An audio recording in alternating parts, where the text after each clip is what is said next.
So this excellent news about the game came out. Apparently, if you don't have the first Overwatch and you just buy the second one, you have to unlock the previous heroes.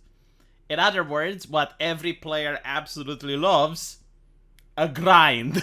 So yes, you have to grind. Apparently, it's around 100 matches. And Blizzard did this, and they were unhappy. They were unhappy because people still had interest in the game. Not many, mind you, but there were a couple of people that said, you know what, I'm still going to buy it. So now Blizzard came up with Plan 2. Overwatch 2 is literally spyware.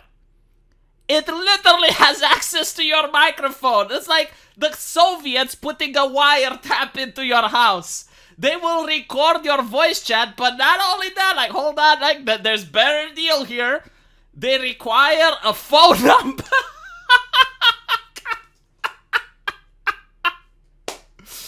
Oh my god, like, I'm curious how it's like to be a Blizzard dev right now. Like, you're working hard on a game, you're doing your best in order to make something entertaining, and it's almost like the marketing team is there to sabotage you.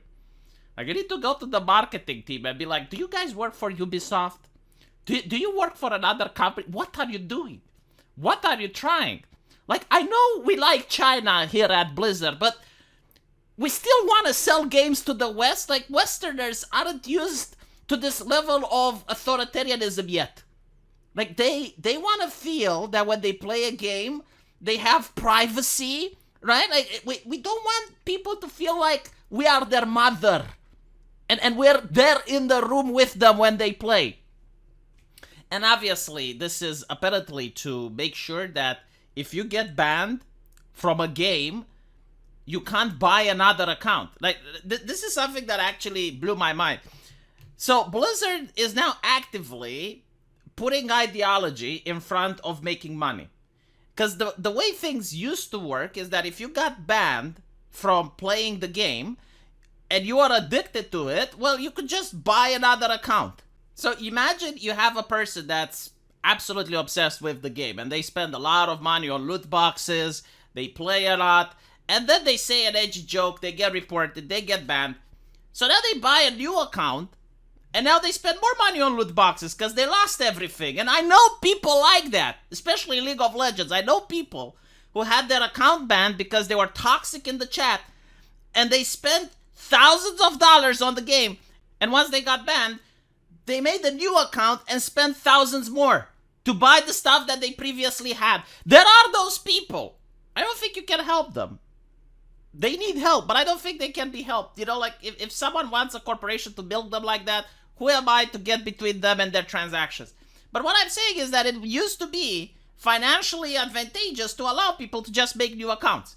No. Blizzard is just saying, no, look, you're going to have your phone number, so we know who you are, because there are many nations where you can't have a burner phone. You need to show ID. At least here in Europe, there's many nations like that. You need to show ID in order to get a phone number. So if you have access to a person's phone number, the government knows who the person is. And Blizzard wants you to use that phone number and connect it to the Battle.net account, and then they will spy on your voice chat. And if they get you banned, you can't make another account. This is just unfucking believable. And I want you to understand, like, you can play the game with some friends. And you can have banter. You can have edgy humor. You can use the power word Nagash, which quakes the spirit of the HR lady. Every time you say power word Nagash, the throne of the HR lady quakes, right? And you do a lot of damage. But, like, you're not offending anyone. Because you're with your friends, right? So no one reports you. Like, no one, everyone is fine with what you're doing. Maybe you're playing with your wife and you do some sexismus banter, but she's fine with it. You know, you go like, hey, you know, why don't you go make me a sandwich? And she's fine with it. Like she gives you some banter back. But, like, the person at Blizzard listening in to your gameplay can now ban your game.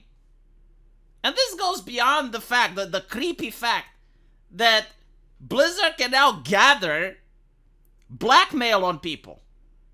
I'm not saying that they will, but what I am asking is, like, why wouldn't they? What would stop them? Like, realistically speaking, right? Like, when you play this game, where you allow the company to record your voice chat, and you use your real phone number, which is tied to your personal identity, and you consent to that, what exactly would prevent them from doing it? What would stop them? Like, let's be honest for a second. Like, what exactly? Their conscience? We're talking about a company which had numerous sexual losses. I don't think they have much of a conscience to begin with. So what exactly would stop them for like 5 or 6 years? They can look up a person that manages to get in a position of power and be like, hey, you know, we have your voice chats during the game. I mean, we are living in an age of the Tick Tock where the 5-second soundbite can ruin a reputation, can completely destroy a person. So if you manage to get somewhere, you know, they might just leak the soundbite to say, hey, you know, if you don't do what we say, we got this soundbite we can leak to The Guardian or to Sky News. What would prevent them? Like, realistically speaking, what would stop them from doing that? Why would I trust a corporation for profit like Blizzard, which has deals with China, to actually have my recorded voice? Like, what? You know what? I don't even care. I know people will do it. Like, I know that even with all of this, there will be gamers that will be fine with it. I personally wanted to play this game. I wanted to play this game because I am not like other gamers. I'm a streamer. I can get my money back, right? Like, it's an investment for me. Like, I can decide to pay money to the company. In return, I get to play a game. And if I'm entertaining enough, I get subscribers, I get super chats. Like, the investment for me is worth it. Even if I don't like the game, even if I don't enjoy it, even if I hate it, it's still a job from my point of view. And many other streamers, I completely understand them. But I will not play this game at this point. Like, they are asking for too much. And this is definitely not something that I want to incentivize. I am not comfortable with gaming companies, out of all things, to have my phone number, and on top of that, to be able to listen to what I'm saying.